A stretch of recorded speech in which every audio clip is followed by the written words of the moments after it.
favorite shift? Shift call.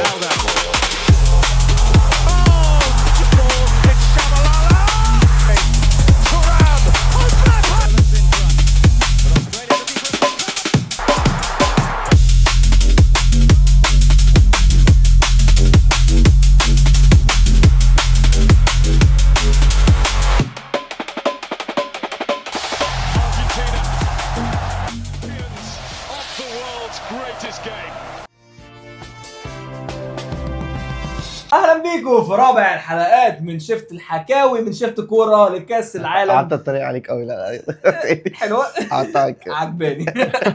رابع الحلقات لشفت كوره من رابع لخبطتني يا اخي والله لكاس العالم 2018 الماما رشا و الفار بقى المصري والفار. وطبعا انا مش فاكر اي حاجه غير يعني الكارثه اللي حصلت لمنتخب مصر، غير ان ماتش السعوديه مضمون، غير ان ماتش السعوديه مضمون وكده كده هنتعادل مع الاوروجواي ونكسب السعوديه ونكسب روسيا يعني هنتكلم بقى في كل التفاصيل دي. بس قبل اي حاجه يا ريت تعملوا لايك كومنت وسبسكرايب عشان تشوفوا كل الحلقات وكل جديد من شفت كوره. ولو ما شفتوش الحلقات اللي فاتت يا ريت تخشوا تشوفوها. اتكلمنا عن كاس العالم 2006 و10 و14، كاس العالم روسيا 2018 والصعود لمنتخب مصر للمره الثالثه على تاريخه، رغم طبعا يعني تاريخنا في كاس الامم الافريقيه كان عايز يقول على التوالي بس هي في تاريخه مش على التوالي، هي في تاريخه كامل. فدي كارثه علشان احنا دايما يعني بعد 30 سنه كان بعد 30 سنه وبعد جون مجدي عبد الغني، بعد ما جالنا جيل تاريخي ما وصلش وحاجات كتير يعني وجالنا حاجات كتيره. دايما كان حظ مصر في كاس العالم كان وحش، ولكن يجي محمد صلاح وبالفوز على منتخب ايه في غينيا تقريبا، الكونجو. كان تقريبا. الكونجو بتعليق مدحت شلبي في استاد برج العرب. يعني مباراه الصعود لكاس العالم اللي كان يعني كان على فكره في مباراه تانية بعديها الناس مش فاكره الموضوع الحمد ده. لله ما رحناش، بس الحمد لله ان احنا هنلاعب غانا. بس يعني عامه شيكابالا هو اللي الفضل ان لعبناها. احنا كسبنا غانا هناك طبعا بس احنا كنا خلاص. بس الحمد لله وصلنا كاس العالم. ويعني انا بالنسبه لي يعني صعدنا بس خلاص يعني مش حابب اتكلم في اللي حصل بعد كده، بس مضطرين نتكلم. ونبدا باول مباراه للمنتخب المصري وكانت مباراه الاوروجواي. شنو هي الماتش ده شناوي بس الشناوي ده اللي كان مخليه مكمل لغايه دلوقتي. ايوه حرفيا ايوه كده يعني احنا كنا الناس كلها على القهوه شناوي أيوة. الشناوي بس كده. هو الماتش كله شناوي. كان تعادل.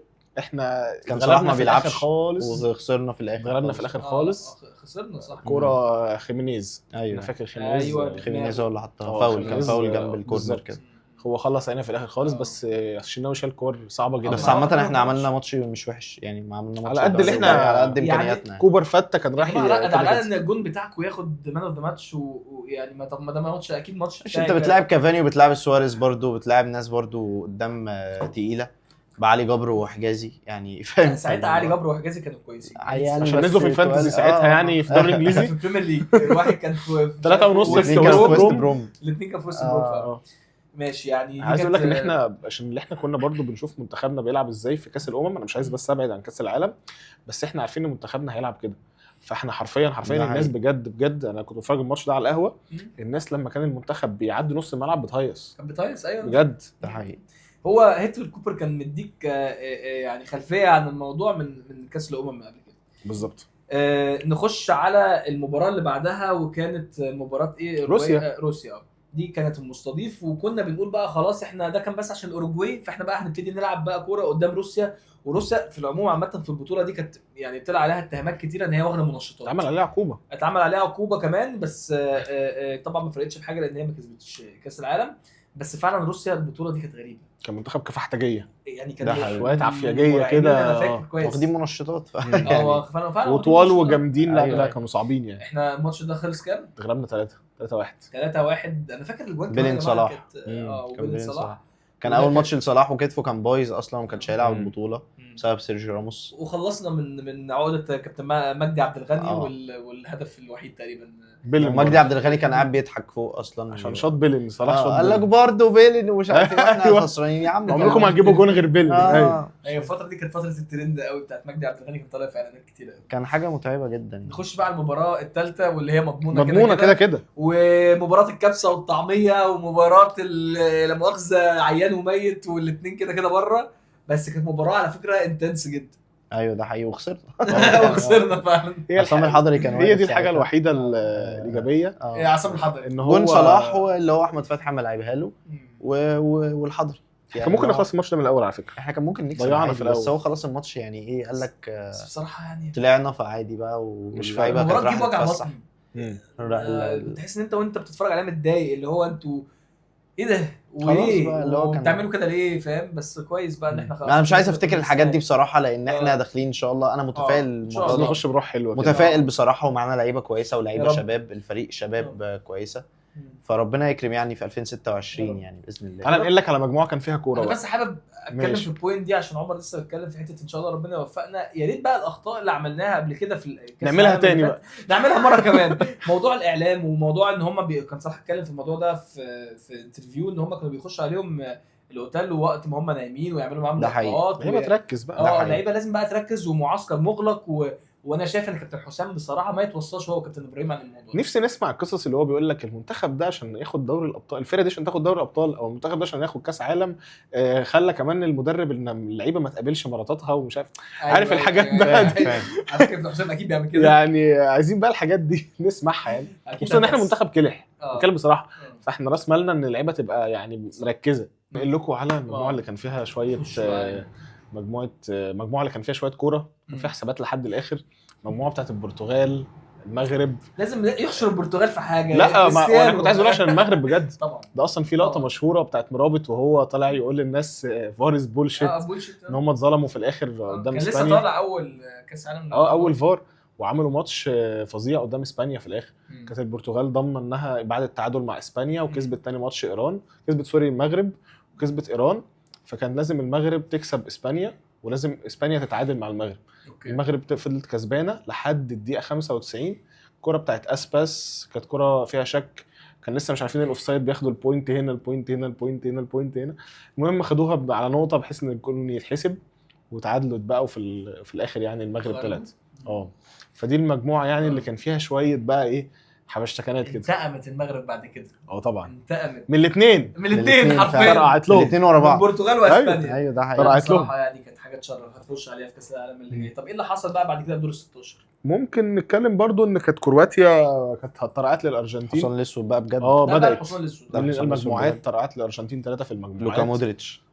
لوكا مودريتش البطوله دي طبعا لا واحسن لعيب في كاس العالم. لا لوكا مودريتش البطوله دي كان لا مش ممكن. غير السنه دي كلها خد تشامبيونز ليج مع ريال مدريد وراح كاس عالم. وكان عنده تقريبا بنتكلم في كام سنه يعني، كان بدا يكبر شويه، كان عنده حاجه 34 او 33 سنه تقريبا. كان كبير مش صغير يعني. واصلا المنتخب ده لاعب يعتبر ماتش زياده، لاعب اكسترا تايم 16 اكسترا تايم 8 لاعب ماتشات كتير اكسترا يعني. تايم سيمي فاينل، لاعب وقت كتير قوي يعني، لاعب ماتش زياده. ده حقيقي. وده الحصان الاسود بجد بتاع البطوله دي. بس دايما بيجي بقى في النهائيات بيخستع. مش بيخستع بس لا انت عندك، ما احنا لو هنتكلم بقى عن النهائي، انت عندك فرنسا الناحيه الثانيه. كان هو ستيل لغايه دلوقتي منتخب غريب يا جماعه. هو بدا بقى من 2018 خلاص يا باشا. انا عندي في كل مكان 3 4 كونتي انجولو كونتي. بمناسبه كانتي البطوله دي كان اغلب الناس اللي بيشجعوا كوره عموما كانوا متضايقين من اللي حصل، ان النجمين اللي احنا اتربينا عليهم في البطوله اللي هم احنا حاسين بيهم هم في البيك، وحتى لو وصلوا بعد كده هيبقوا كبار، فكنا عايزين واحد فيهم يخطفها. ان انت كنت شايفين ازاي اليوم هم خرجوا الاثنين في نفس اليوم. حتى كان في صوره زي بتاعت كريستيانو وهو بيطلع كافاني مكانه حاطين ميسي. كريستيانو كان عامل السكسوكه ساعتها يعني كده جوت وبتاع. لا احنا ازاي اصلا فوتنا الهاتريك بتاع كريستيانو. ما انا قلته بس بلاش حقه. الماتش ده من امتع الماتشات اللي في دور المجموعات. 3 خلص 3-3. دياغو كوستا كان لسه رايح برضو اسبانيا مكان البرازيل. الماتش ده كان ماتش جامد جدا. ورونالدو ساعتها على فكره انا الماتش ده انا كنت بحب اسبانيا قوي برضو الفتره دي، فكنت بشجع اسبانيا يعني. كنت حاسس بقى احساس الناس اللي تشجع حاجه ضد رونالدو شويه. مع اني كنت متعاطف معاه برضو، بس اللي هو ايه اما بيجيب جون بتضايق. اللي هو انا اول مره كريستيانو يجيب هو غلاوي بيجيب جون. هو بيجيب جون. لا غلاوي الفاول اللي جابه ده يا جماعه اللي وقف فيه دي خيا ما بيتفرج عليه. كل الناس اتفرجت عليه. ايه الجون ده؟ ايه الجون ده؟ اللي ده انت وهاتريك في اول ماتش في كاس العالم يا جاحد. خلي بالك انت خلي بالك يعني جماهير مدريد كان لسه بيشجع بالظبط اسبانيا وكان أيوة، لسه أيوة. ماشي من المدريد طازه. ده حقيقي كان لسه رايح يوفي. كان بيقول لهم اللي هو بصوا أنا انتوا أهو. وصلتوا مين يا ايوه ولاد. ايوه ده حقيقي. لا رونالدو كان حلو جدا برضو البطوله دي البطوله دي كبداية. كان حلو، اه جاب جون في المغرب وفي ايران وجاب جون الهاتريك بتاعه، فكان طبعا عامل بطوله جامده كان يعني. عامل بطوله حلوه أيوة. جدا بصراحه. خلصنا دور المجموعات ودخلنا على دور ال 16 ما انا بقول لك كان بقى ان احنا في الليله دي الاثنين طلعوا سوا. فرنسا عملت ماتش على الارجنتين امبابي 4-3 فظيع يعني، كان وماتش عنده صد 18 رد. سنه. بيجري، عارف اللي هو مسكوا الحصان. لا انا لا فاكر بيلم فوتبول بتاع كان في روخو. الفتره دي كان غريب. هو بيس وجون 99. دي ماريا الماتش بتاع فرنسا الشوطه اللي من بعيد دي حلوه قوي. الارجنتين ده كان جون حلو جدا. مم. بس كان باين جدا ان فرنسا هتكسب الماتش. كان باين ان أوي. فرنسا هتكسب البطوله. يعني كان فرنسا باين. ما كانش حد عارف يقف قصادها خالص. يا جماعه كان عندهم نص ملعب خيالي، عندهم هجوم بوجبا خيالي. وكانتي جيرو كان ورابيو. ابراهيموفيتش البطوله دي ما تعرفش فيه جيرو. ايه. بيجيب اجوان غريبه إيه كده. ده؟ يا جماعه لا جيرو اصلا في البطوله دي ما جابش ولا جون. لا مش في دي بتاعت كاس هو ما جابش ولا جون في 2018. لا جيرو في البطوله دي ما جابش عشان ولا خدوا جون. كاس العالم ده. ايوه انا كان انهي بطوله اللي عامل فيها ابراهيموفيتش فشخ؟ لا مش دي. هو هقول لك البطوله دي كان عامل اسيستات بالعبيط، بس كان محطه. هو يقول لك ازاي كاس العالم الهداف بتاعهم ما جابش ولا جون. المهاجم بتاع الفريق المهاجم بتاع الفريق ما جابش ولا جون. صح أيوة. ما جابش ولا تقريبا. جون. لا جيرو ما جابش ولا جون. معلومات. الله عليك عارف دي عامل فخر زي ايه العرب. بارك جي سونج. ايوه اللي جت انا لاتشا في حاجات كده هتلاقيني بلقطها. عمل اسيست واحد بس. ايوه هو كان بس كان محطه. كان زيرو محطة جولز. كان محطه بنت لذينه. انا فاكر حتى الناس كانت بتتكلم ان هو ما كانش بيجيب اجوان، بس هو كان بيساعد اللعيبه كلها ان هي تجيب اجوان. يعني هو كان بيساعد مبابي جدا. كان فاتح له مساحات كتير قوي. وكان ساعتها البطوله دي كان بنزيما بقى ومشكله فالبوينا وما كانش بيتاخد بقى. كانش بقاله يعني 2 كاس عالم ورا بعض. كان ده والكاس العالم ايه اللي حصل بقى في دور الثمانيه؟ دور الثمانيه انت عندك كرواتيا كملت الحزق اللي هي فيه. بلينات قدام دنمارك وشمايكل، والبيلين اللي ضيعوا مودريتش بس شاط في البلينات وجاب ضيع بيلين في الماتش يعني. وبعد كده راحت برضو بلينات في دور الثمانيه لما لعبت روسيا مستضيف، راحت برضو بينالتيز. ماتش 2-2 راحوا بينالتيز، فكانت برضو منتخب بيحزق للاخر. عندك ماتش انا شايفه اللي هو ماتش البطوله يعني، ماتش بتاع بلجيكا وفرنسا. يعني الماتش ده كان جامد جدا يعني. سوري برازيل بلجيكا وبرازيل دور ايدن هازارد. الماتش ده ايدن هازارد كان عامل على فكره ايدن هازارد من احسن الماتشات اللي عملها في تاريخه، ماتش البرازيل وبلجيكا. وعمل بطوله كبيره جدا ساعتها، وبلجيكا خدت ثالث عالم ساعتها. وكان فريق حلو جدا، كان فريق برضو عامل بطوله حلوه جدا. كورتوا شالهم جامد قوي بعد الجون يعني. هم جابوا الجون من هنا. ده حقيقي. كورتوا شالهم قوي. كورتوا ده رهيب كده برضو. ربنا يستر علينا. يعني ممكن اقول في التاريخ من احسن حراس التاريخ يعني انا مش عايزين نخش في الحته دي، بس هو من احسن هو يعني. انا بالنسبه لي هو نوير. لا ما هنتكلم على كده، هنتكلم على بوفون، هنتكلم على كاسياس، هنتكلم على لا كاسياس باقي. انا شايف نوير بوفون كورتوا بصراحه. ياشين واخد باله. ماشي انت بتتكلم على حاجه بقى في القديم يعني ما شفتهاش. زوبي زابيتا بقى بتاع اسبانيا يعني ونرجع بقى للقديم. بس هو طبعا كورتوا من احسن الحراس اللي جم في التاريخ. فالبطوله دي كانت بلجيكا برضو حصان اسود فيها زيها زي كرواتيا، بس كان معاهم فريق اقوى من كرواتيا بصراحه. وكرواتيا وصلت فاينل ولعبت فرنسا. بس نخش طبعا على السيمي فاينل الاول. انا كان نفسي بلجيكا تكسب فرنسا، لان حاسس ان فرنسا كانت كورتها قدام بلجيكا.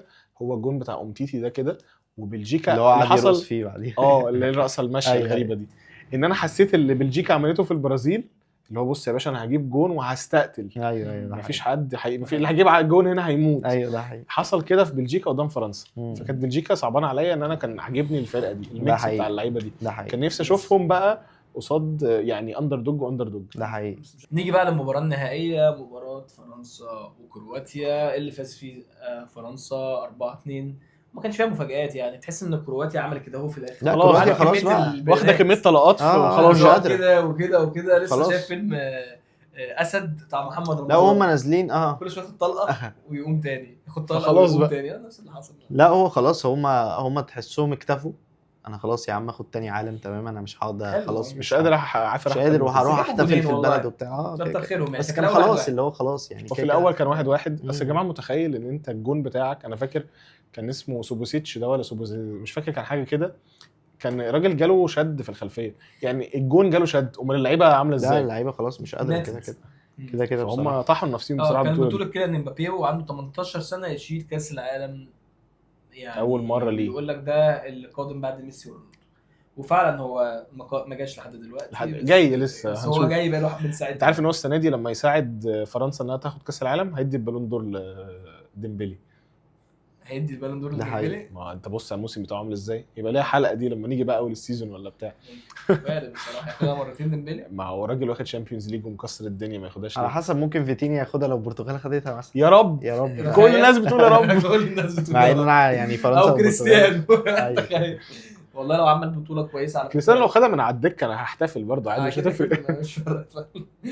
كفايه كده كلام قوي في كاس العالم 2018. ولو عجبتكم الحلقه ما تنسوش تعملوا لايك، كومنت وسبسكرايب، ويلا بينا على الحلقه الاخيره من شفت الحكاوي، وهتبقى الحلقه 5 كاس العالم قطر 2022. يلا بينا على الحلقه اللي بعدها. يلا بينا.